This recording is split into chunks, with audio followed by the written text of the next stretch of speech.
Wala ka bang napapansin sa iyong mga kapaligiran?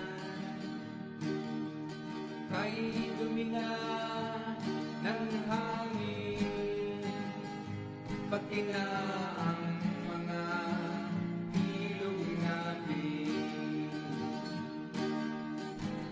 Hindi nga masama ang pagpunlan at malayo-layo na rin ang ating narating.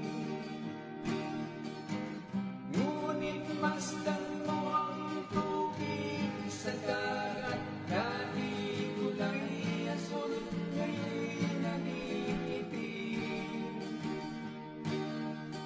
Ang mga dumi nating ikinalat sa hangin, sa langit, huwag na nating paabutin.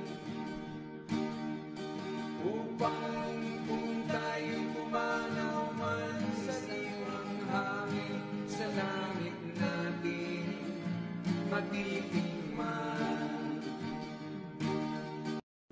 Wala ka bang napapansin sa iyong mga kapaligiran?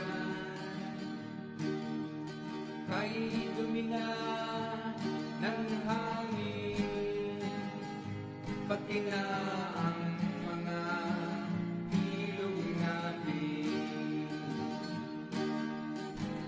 Hindi nga masama ang pagpunlan at malayo-layo na rin ang ating narating. Ngunit masdan mo ang tubig sa dagat, dati kulay asul, ngayon naniitim. Ang mga dumi nating ikinalat sa hangin, sa langit, huwag na nating paabutin. Upang kung tayo pumanaw man sa iwang hangin, sa langit natin matitingman. So makita na to diri sa Lagit Bai City kung unsa kapula ang dagat, no? Grabe, mga isda o nagpakilid na lang. Mao gyud ni siya ang sitwasyon karon, guys. Diri sa Lagit, ang tao na to, kadulan la. Pulaha sa tubig, uy. Ala, grabe, uy. Ala. Unsa ni? Ano siya, guys, no, mga isda, oh.